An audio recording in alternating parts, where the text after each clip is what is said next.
Hi everyone, Johnny Powell here. Thanks for tuning in. I hope you're enjoying these videos.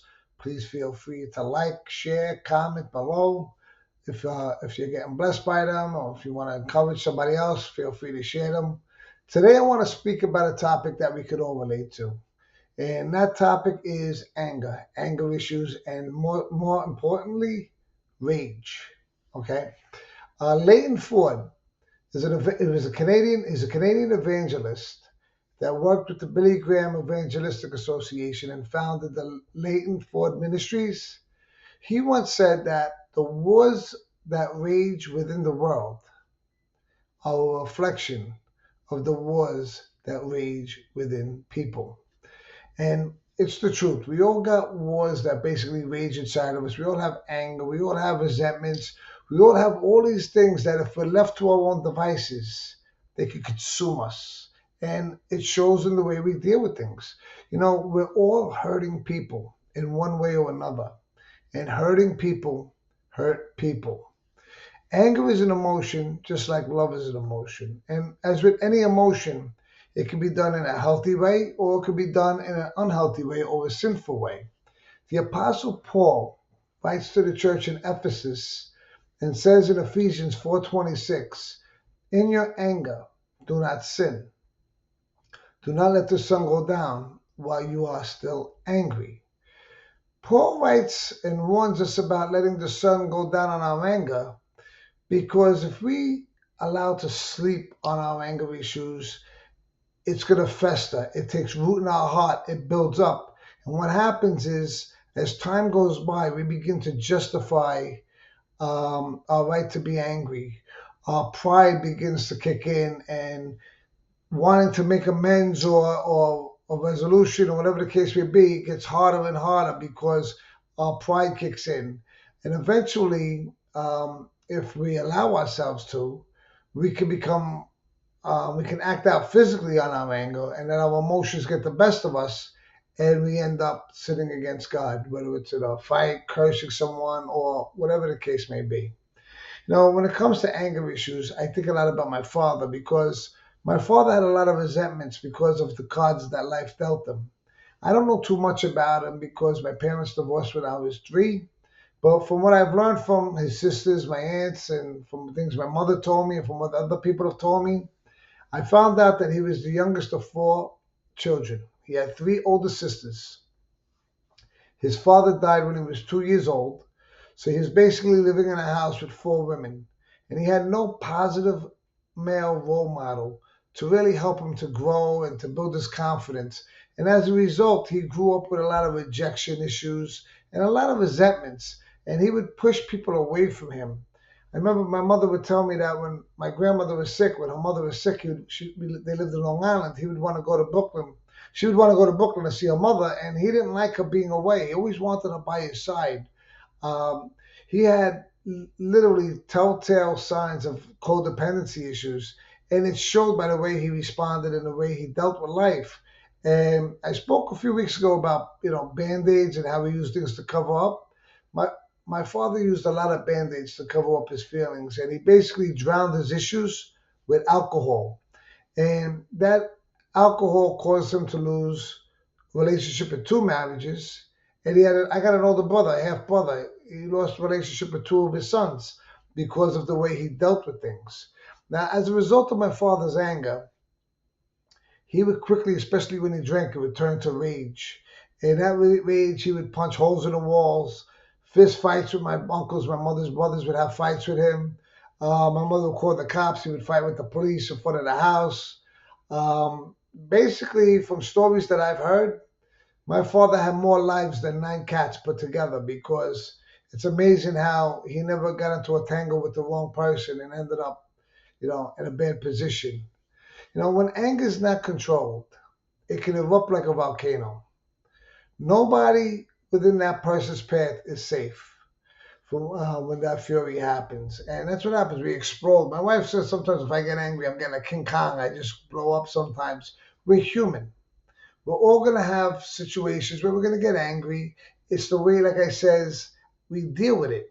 When we deal with that anger in unhealthy ways, it can lead to a physical altercation. It can lead to domestic violence. can lead to, in the worst case scenario, can lead to murder. In the Bible, it tells us the story of the first murder with Cain and Abel. It's found in chapter 4 of Genesis. And it tells us that Abel was a shepherd and he kept flocks of animals, and his brother Cain was a farmer who worked this dirt and the soil and whatnot. And they brought their offerings to the Lord. And Abel brought the first of his flock, as an offering, and as animals without a blemish or whatnot, the first fruits. And Abel brought, and Cain brought his offerings, which was basically actual fruits and stuff that I guess from his garden, whatever, from the farms. And for whatever reason, God accepted Abel's offering, but he did not accept Cain's offering. Now, we don't know why or for what reason for sure why Cain's offering was rejected. In my opinion, I would think that there was something with Cain's heart. I think Cain had a pride issue, and I'm going to explain why.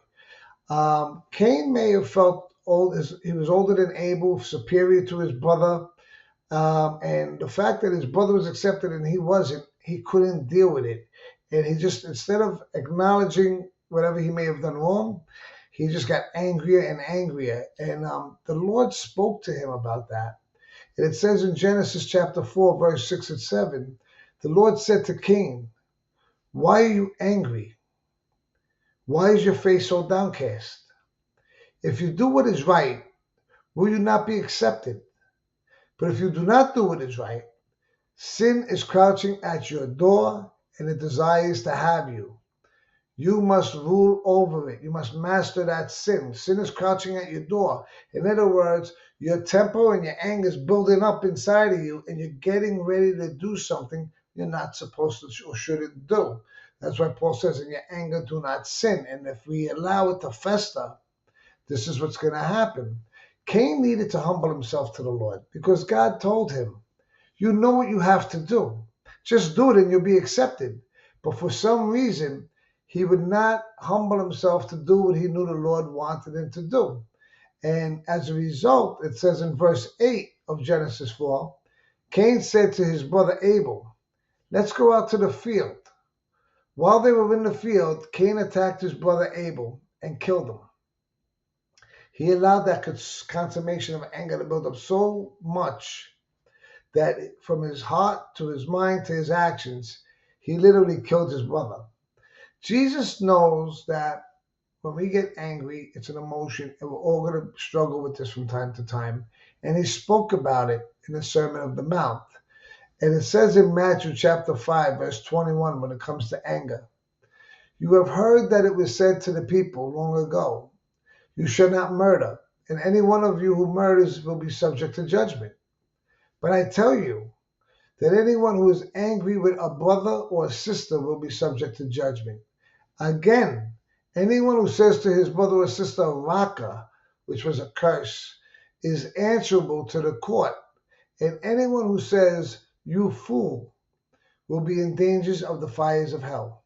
So he's basically saying, Jesus, if you're just angry at someone, if you just curse someone, you're as guilty as if you murdered them. In God's eyes, it's all the same.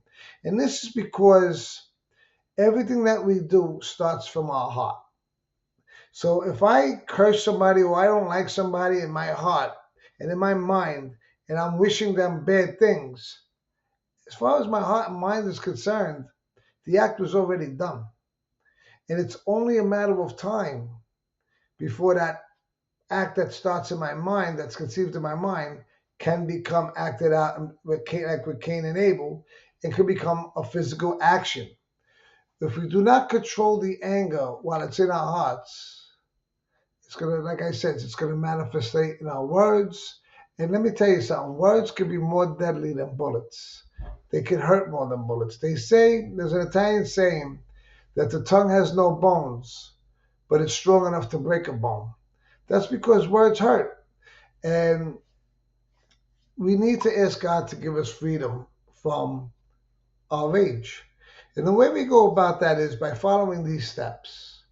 Number one, if you're in a situation and you're in an argument or discussion and you feel it's going nowhere and it's going to lead to a bad situation or you're going to get angry, take yourself out of the situation.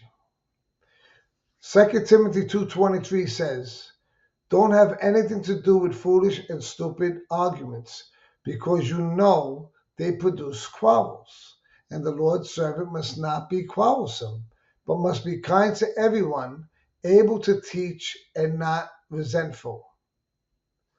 Number 2, think before you act. Proverbs 29:11 says, fools give full vent to their rage, but the wise bring calm in the end. The Bible also tells us that a gentle word calms a storm. You know, when you act foolish and you don't think and you just act out on your emotions, you give vent to your rage. You're letting everybody see where you're coming from, and you look like a raving lunatic, basically. So, but it says a wise person calms the storm. A wise person brings calmness. Um, so we need to catch our emotions and self-control. And we're going to be talking about self-control maybe next week. We need to learn how to take control of our actions and utilize self-control.